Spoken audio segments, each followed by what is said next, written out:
Como nosotros sabemos, los seres humanos y algunos otros organismos necesitan o necesitamos oxígeno para vivir. Pero la razón por la que necesitamos oxígeno es para que nuestras células puedan utilizar esta molécula durante la fosforilación oxidativa, la etapa final de la respiración celular.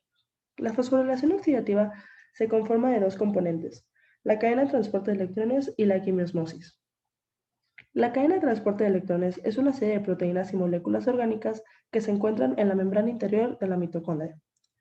Y comenzamos. Nosotros sabemos que dentro de las células se encuentran el citoplasma, el espacio intermembranoso y la matriz. Dentro de la mitocondria, la cadena de transporte de electrones consiste de 4 proteínas estructurales conocidas como los 4 complejos, que son nuestras figuritas azules de abajo, que es el 1, el 2, el 3 y el 4. Y también tenemos la enzima ATP sintasa encargada de crear el ATP. Esta enzima es la que tenemos en el extremo derecho. Y bueno, cada transportador de electrones, o sea, los 4 complejos, tiene nombre. El primero se llama NADH dehidrogenasa. El 2 se llama succinato de dehidrogenasa.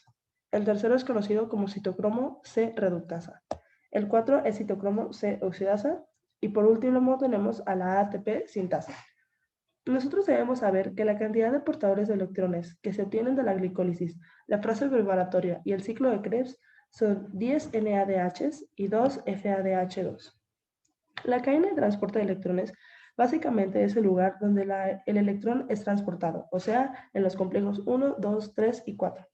Estos electrones provienen de los portadores de electrones, o sea, los 10 NADH y los 2 FADH2, que previamente se obtuvieron de la glicólisis, la fase preparatoria y el ciclo de Krebs. El destino final de estos electrones es el oxígeno, que ayudará a reducir oxígeno para formar agua. Al igual, mientras que los electrones se mueven a lo largo de esta cadena, iones de hidrógeno son expulsados hacia afuera y con estos iones el ATP es formado. Y ahora sí, comenzamos con el NADH más H en el complejo 1. Nuestro NADH de hidrogenasa oxidará el NADH más H para formar NAD y en el proceso se obtendrán dos electrones. Estos dos electrones serán entregados primero al flavin mononucleótido FMN. Luego pasará por la serie de centros de hierro y se detendrá en el centro de azufre de hierro N2. Los dos electrones formarán un gradiente de protones que traerá dos iones de hidrógeno de la matriz hacia el espacio intermembranoso y después se unirán a la ubiquinona, o también conocida como coenzima Q10. Es una proteína movible encargada de mover los electrones a través de los complejos. Mientras se une a la ubiquinona, también la reducirá para hacerlo ubiquinol, que es lo que nosotros observamos como el QH2. Durante este proceso, como vimos, salieron 4 iones de hidrógeno de la matrix hacia el espacio intermembranoso. El ubiquinol viajará dentro de la membrana mitocondrial interna con los dos electrones y se asociará al complejo 3, que es donde nos encontramos ahorita. Dentro de este complejo 3 encontramos 3 subunidades importantes. Una es el citocromo B, otra es la proteína de Rieske y por último el citocromo C1. La estructura más importante, sin embargo, es el citocromo C, que es una proteína movible unida al complejo 3. Este citocromo C oxidará el ubiquinol robando los electrones de él y los pasará al citocromo C. Entonces, este citocromo C tendrá dos electrones. Durante este proceso de que los electrones están pasando, el complejo 3 también traerá 4 iones de hidrógeno de la matrix hacia el espacio intermembranoso. Después, el citocromo C viajará por el espacio intermembranoso y se unirá al complejo 4, como estamos viendo ahorita.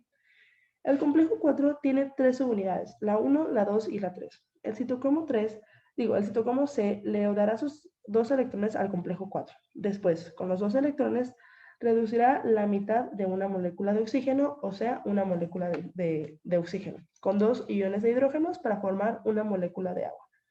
Durante este proceso, el complejo 4 traerá 2 iones de hidrógeno desde la matrix hacia el espacio intermembranoso.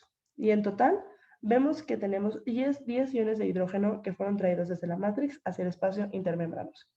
Por último, llegamos a la ATP sintasa. Este consiste de dos complejos, el complejo F0 y el F1. El F1 tiene subunidades alfa, beta, gamma y épsilon, pero son los alfa y los beta los que producen el ATP. La F0 tiene 10 subunidades C, una subunidad A y 2 subunidades B, y una subunidad delta. La ATP sintasa formará ATP cuando 4 iones de hidrógeno pasen a través de ella. Entonces, adentro de la matrix tenemos muchos ADPs y fosfatos inorgánicos. Así que, como ya les había mencionado, 4 iones de hidrógenos pasan la subunidad F0, provoca que las subunidades se roten. Cuando rotan, fosforilan ADP y forman ATP. Y bueno, en esencia, tenemos que 4 iones de hidrógeno forman un ATP y un NADH más H forman 2.5 ATPs a partir de 10 iones de hidrógeno. Bueno, comenzamos con el siguiente, que es el FADH2. A partir del ciclo de Krebs se producen dos de estos, dos FADH2. Este proceso comienza en el complejo 2 y no en el complejo 1 como nosotros pensaríamos. El FADH2 proviene de la reducción del FAD, que es parte del complejo 2, a FADH2. Y bueno, el complejo 2 tiene 4 subunidades, el A, el B, el C y el D. También tiene series de centros de hierro. El FADH2 le pasará los 2 electrones al complejo 2 para pasárselos a la ubiquinona y esta se reducirá y será ubiquinol. El ubiquinol viajará hacia el complejo 3. Ahí, el ubiquinol le pasará los 2 electrones al citocromo C. Durante este proceso, el complejo 3 traerá 4 iones de hidrógeno desde la matrix hacia el espacio intermembranoso.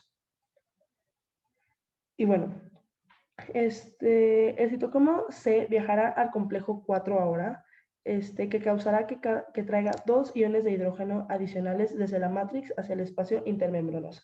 Ahí el citocromo C le dará sus 2 electrones al complejo 4.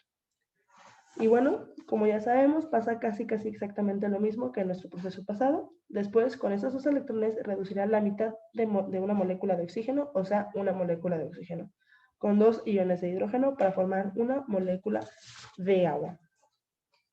Y después, una vez más, pasamos a la ATP sintasa. Ahí, como ya les habíamos dicho, son 4 iones de hidrógeno los que tienen que pasar para formar un ATP. Adentro de la matrix, como ya les había dicho una vez más, hay muchos ADPs y fosfatos inorgánicos. Así que cuando 4 hidrógenos pasen a la subunidad F0, provoca que las subunidades se roten. Cuando roten, fosforilan ADP y estos forman ATP. Y bueno, una vez más, en resumen, sabemos que 4 iones de hidrógeno forman un ATP y un FADH2 más H forma 1.5 ATPs a partir de 6 moléculas o 6 iones de hidrógeno.